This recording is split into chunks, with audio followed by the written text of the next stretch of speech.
কনকুরোকে বলছিল তুমি এখানে কি টাইম পাস করছো, তোমরা কি ভুলে গেছো আমরা এখানে কেন এসেছি। কনকুরো বলে যে আমি তো শুধু এদের সাথে মজা করছিলাম, কিন্তু গারা বলে যে চুপ করো নয়তো আমি তোমাকে প্রাণে মেরে ফেলবো।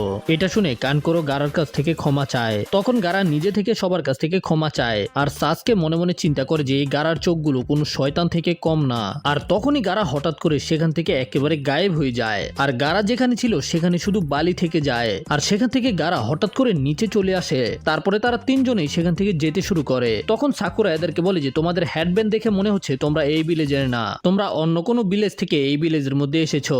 তোমাদের কাছে কি পারমিশন আছে যে তোমরা এই ভিলেজে ঢুকতে পারবে। তখনই ওই মেয়েটা নিজেদের পারমিশন দেখায়, আর মেয়েটা বলে যে আমরা এখানে চুনিন এক্সাম দেওয়ার জন্য এসেছি। এতে নারুতো জিজ্ঞাসা করে এই চুনিন এক্সাম আবার কি। এতে মেয়েটা বলে যে চুনিন এক্সাম পাস করার পরে কোনো জ্ঞানীন চুনিন হতে পারে। সাসকে গারাকে জিজ্ঞাসা করে যে তুমি কে। গারা বলে যে আমার নাম হলো গারা, আর আমি ভিলেজ হিডেন ইন দ্য স্যান এর গেনিন। আর তুমি কে। সাসকে বলে যে আমি village hidden in the leaf এর গেনিন, আমার নাম হলো সাসকে উচিহা। তখন নারুতো এক্সাইটেড হয়ে বলে যে আমি কি এখন আমার সম্পর্কে বলবো, কিন্তু গারা বলে যে না, আমার তোমার সম্পর্কে জানার কোনো আগ্রহ নেই। তারপরে গারা নিজের টিমমেটদেরকে নিয়ে সেখান থেকে চলে যায়। আর সেখানে আমরা দেখতে পাই যে আরো তিনজন নিনজা ছিল, আর তারা আলোচনা করছিল যে এই সবগুলো তো এখনো বাচ্চা, এখানে শুধু একজনই আছে যে স্ট্রং, সেটা হলো সাসকে উচিহা, আমাদের তার উপরে নজর রাখতে হবে। এদিকে হোকাগে জনিনদেরকে জিজ্ঞাসা করছিল যে চুনিন এক্সামের জন্য তারা নিজেদের টিম থেকে কোন কোন গেনিনকে সিলেক্ট করবে। ইরুকা সেন্সেও সেখানে ছিল, যে মনে মনে চিন্তা করছিল যে এই চুনিন এক্সাম অনেক বেশি কঠিন হয়ে থাকে। তখনই টিম 7 এর ক্যাপ্টেন কাকাশি নিজের তিনজন স্টুডেন্টকেই চুনিন এক্সাম দেওয়ার জন্য সিলেক্ট করে। এটা শোনার পরে ইরুকা সেন্স একটু ভয় পেয়ে যায়। তারপরে কুরুনাই সেন্সও নিজের টিম থেকে হিনাটা, কিবা এবং শিনো তিনজনকেই সিলেক্ট করে। তারপরে টিম 10 এর আজুমা সেন্সে ইনো, শিকামারু এবং চোজির নাম নেয়। তখন ইরুকা সেন্সে হোকাগেকে বলে যে এই 9 জন নিনজা আগে তার স্টুডেন্ট ছিল, এই কারণে তার মনে হয় যে এখনো তারা চুনিন এক্সাম দেওয়ার জন্য রেডি না, আর নারুতো তো কোনোভাবেই এই এক্সামের মধ্যে টিকতে পারবে না। কিন্তু তখন কাকাশি বলে যে তোমার চিন্তা করার দরকার নেই, নারুতো আমার স্টুডেন্ট, আমি এখন খুব ভালোভাবে জানি যে নারুতো কি করতে পারে আর কি করতে পারবে না। তখন ইরুকা রেগে গিয়ে বলে যে কাকাশি তুমি তো জানো এই পরীক্ষাটা তাদের জন্য ভয়ানকও হতে পারে, এতে তাদের জীবনও চলে যেতে পারে। তখন লর্ড হোকাগে বলে যে মেন এক্সাম দেওয়ার আগে এদেরকে একটা টেস্ট পরীক্ষা দিতে হবে, যদি তারা ওই পরীক্ষাতে পাস হতে পারে তাহলেই তারা চুনিন এক্সাম দিতে পারবে। তারপরের সিনে আমরা দেখতে পাই যে আবারও টিম 7 কাকাশির জন্য অপেক্ষা করছিল, আর তারপরে কাকাশি এসে এদের তিনজনকে বলে দেয় যে সে এদের তিনজনের নাম চুনিন এক্সাম দেওয়ার জন্য সিলেক্ট করে দিয়েছে, আর যদি এখন তাদের মনে হয় যে তারা এখনো রেডি না তাহলে তারা আরো 1 বছর অপেক্ষা করতে পারবে। কিন্তু এরা তিনজনে তো সাথে সাথে রেডি হয়ে যায় চুনিন এক্সাম দেওয়ার জন্য। আর নারুতো তো অনেক বেশি এক্সাইটেড ছিল এই পরীক্ষাটা দেওয়ার জন্য। আর নারুতো কল্পনা করতে শুরু করে যে নারুতো সাসকে এবং কনকুরুকে হারিয়ে নাম্বার 1 পজিশনে চলে গেছে, আর তারপরে নারুতোকে সরাসরি 5th হোকাগে বানিয়ে দেওয়া হয়েছে। কিন্তু সাসকে চিন্তা করছিল সাসকে গারার সাথে লড়াই করতে পারবে। আর আমরা দেখতে পাই যে তখন লিভ ভিলেজের মধ্যে চুনিন এক্সামকে দেওয়ার জন্য অনেক দূর দূর থেকে লোকেরা আসছিল। তারপরে আমরা লিভ ভিলেজের আরো একটা স্কোয়াডকে দেখতে পাই যাদের এক্সপিরিয়েন্স নারুটোর টিম থেকে 1 বছরের বেশি ছিল। এদের কাছে 1 বছর আগেই চুনিন এক্সাম দেওয়ার সুযোগ ছিল, কিন্তু এরা পরীক্ষা না দিয়ে আরো 1 বছর ট্রেনিং করার সিদ্ধান্ত নিয়েছিল। আর এই বছর এরাও ওই এক্সামের মধ্যে পার্টিসিপেট করবে। এরপরেই পরের দিন চুনিন এক্সামের প্রথম রাউন্ড হবে। সকল গেনিনরা চুনিন এক্সাম দেওয়ার জন্য একাডেমির মধ্যে চলে আসে, যেখানে 2 জন গেনিন রাস্তা আটকে রেখেছিল, যারা কাউকে ভিতরে যেতে দেয় না। তখনই সেখানে টিম 7 চলে আসে, আর সাসকে বলে যে আমি জানি যে এটা রুম নাম্বার 301 না, তার বদলে এটা হলো 201। আর এরা দুজনে জ্ঞানজুৎসুর ব্যবহার করে একটা ইলিউশন তৈরি করে রেখেছে।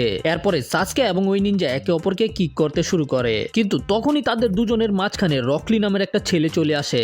রকলি নিজের 2 হাত দিয়ে তাদের দুজনের কিকগুলোকে থামিয়ে দেয়, যেটা দেখে সাকুরা চিন্তা করে যে সে এত বেশি শক্তিশালী, আমি তো মনে করছিলাম এটা কোনো জোকার হবে। সাসকেও নিজের মনে মনে চিন্তা করছিল সে আমার কিককে কিভাবে থামালো। আর তখনই রকলি সাকুরাকে দেখে লজ্জা পেতে শুরু করে। বেচারা সাকুরাকে দেখে ক্রাশ খেয়ে ফেলাইছে। রকলি সাকুরাকে বলে যে আমার নাম হলো রকলি, তুমি কি আমার গার্লফ্রেন্ড হবে। কিন্তু সাকুরা এটা দেখার পরে একেবারে অবাক হয়ে যায়, কিন্তু সাকুরা সরাসরি তাকে নিষেধ করে দেয়। এটা শোনার সাথে সাথে রকলির মন খারাপ হয়ে যায়, কিন্তু রকলির দেখা দেখে আবার নারুতোর মন খারাপ হয়ে যায়। বুঝতে পারলাম না ভাই, নারুতোর মন কেন খারাপ হইলো। তারপরে এরা দুজনে একসাথে দেওয়ালের দিকে মুখ করে দাঁড়িয়ে পড়ে। যাই হোক, তারপরে যখন টিম 7 চুনিন এক্সাম দেওয়ার জন্য রুমের ভিতরে যাচ্ছিল, তখনই রকলি এদের তিনজনকে থামিয়ে দেয়। আর রকলি সেখানে সরাসরি সাসকে উচিহাকে চ্যালেঞ্জ করে দেয়। রকলি বলে যে আমি শুনেছি উচিহা ক্ল্যানের মেম্বাররা অনেক বেশি শক্তিশালী হয়ে থাকে, এই জন্য চলো দেখি যে আসলেই তুমি কত শক্তিশালী। আর এটা বলার পরে রকলি সাকুরার দিকে তাকিয়ে বলে যে সাকুরা আমি তোমাকে অনেক বেশি ভালোবাসি। আর এটা দেখার পরে সাকুরা অনেক বেশি বিরক্ত হয়ে যায়, আরে ভাই ওরে দিয়ে আমি কি করবো।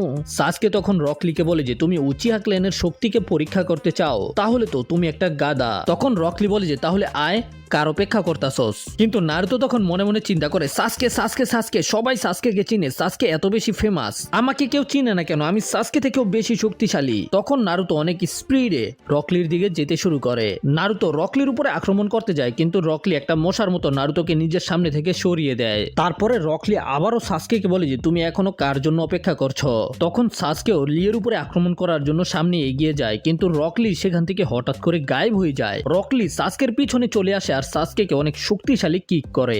রকলির অ্যাটাকের স্পিড এত বেশি ছিল যে সাসকে সেটাকে ব্লক করবে দূরের কথা, সেটাকে দেখতেই পারে না। সাসকে রকলির কিক খেয়ে অনেক দূরে গিয়ে পড়ে। সাসকে মনে মনে চিন্তা করে আমি এত অ্যালার্ট থাকার পরেও সে আমাকে কিভাবে কিক করলো, অবশ্যই এটা কোনো নিনজুৎসু অথবা জ্ঞানজুৎসু হবে। আর তখন সাসকে রকলির ফাইটকে আরো ভালোভাবে অ্যানালাইজ করার জন্য নিজের শারিঙ্গানকে অ্যাক্টিভ করে। সাকুরা এটা দেখে অনেক বেশি খুশি হয়ে যায়, কারণ সাকুরার মনে হচ্ছিল এখন সাসকে নিজের শারিঙ্গানের মাধ্যমে রকলির সকল টেকনিককে কপি করে ফেলবে। কিন্তু সাসকের শারিঙ্গান রকলির টেকনিককে বুঝতেই পারে না, আর রকলি সাসকের উপরে অনেক জোরে একটা কিক করে দেয়। সে বলে যে তুমি হয়তো জানতে পেরে গেছো যে আমি এখন পর্যন্ত কোন জুৎসুর ব্যবহার করছি। এটা কোনো নিনজুৎসু অথবা জ্ঞানজুৎসু না, এটা হলো তাইজুৎসু। আমি তাইজুৎসু ছাড়া অন্য কোনো কিছুই করতে পারি না।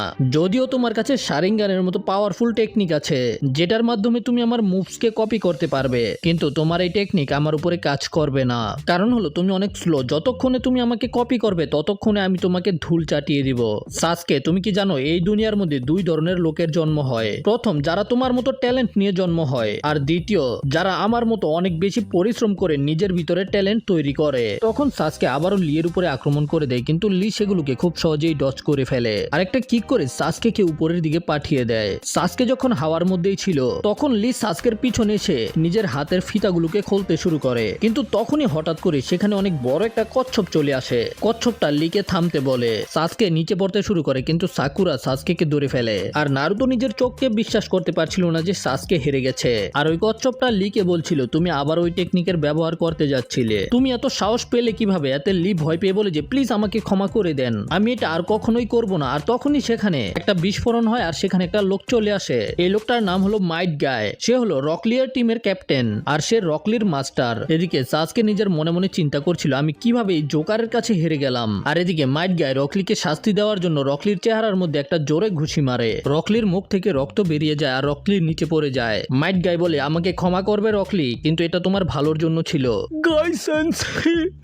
রকলি কিছু বলার দরকার নেই, আর এরা দুজন একজন আরেকজনকে জড়িয়ে ধরে ফেলে। এরা এগুলো কি করতেছে ভাই? আর ওদেরকে এরকম করতে দেখে সাকুরা, সাসকে আর নারুতো অনেক বেশি অবাক হয়ে যায়। তখন গাই সেন্সে এদের তিনজনকে দেখতে পায় আর বুঝতে পেরে যায় যে এরা তিনজন হলো কাকাশির স্টুডেন্ট। মাইট গাই জিজ্ঞাসা করে তাহলে কাকাশি কেমন আছে? আমি হলাম কাকাশির সবচেয়ে বড় রাইভাল। এটা শোনার পরে ওরা তিনজনেই অবাক, এটা কিভাবে হতে পারে? এই লোকটা তো একেবারে জোকার। রকলি এটা শুনে রেগে যায়। তখন মাইট গাই বলে যে আরে আরে আরে রকলি থামো, ওরা যা খুশি তাই বলো। আর হঠাৎ করে মাইট গাই এদের তিনজনের পিছনে চলে আসে আর বলে যে সাসকে উচিহা এখন আমার স্টুডেন্ট, তোমাকে খুব সহজেই হারিয়ে দিয়েছে, কিন্তু সে তোমাকে মেরেছে, এই জন্য আমি তোমার কাছ থেকে ক্ষমা চাইছি। আর চুনিন এক্সামের জন্য তোমাদের সবাইকে গুড লাক। আর এটা বলার পরেই মাইট গাই সেখান থেকে গায়েব হয়ে যায়। রকলি সাসকে বলে যে সাসকে উচিহা আমি তোমাকে মিথ্যা কথা বলেছিলাম যে আমি আমার টিমের সবচেয়ে শক্তিশালী জ্ঞানীন, কিন্তু আমার টিমের মধ্যে আরেকজন আছে যে আমার থেকেও বেশি শক্তিশালী আর আমি তাকেই হারাতে চাই। আমি তো শুধু তোমার সাথে ওয়ার্ম আপ করতে এসেছিলাম, আর যদি তুমি আমার টার্গেট হও তাহলে আমি তোমাকে পিষে ফেলবো,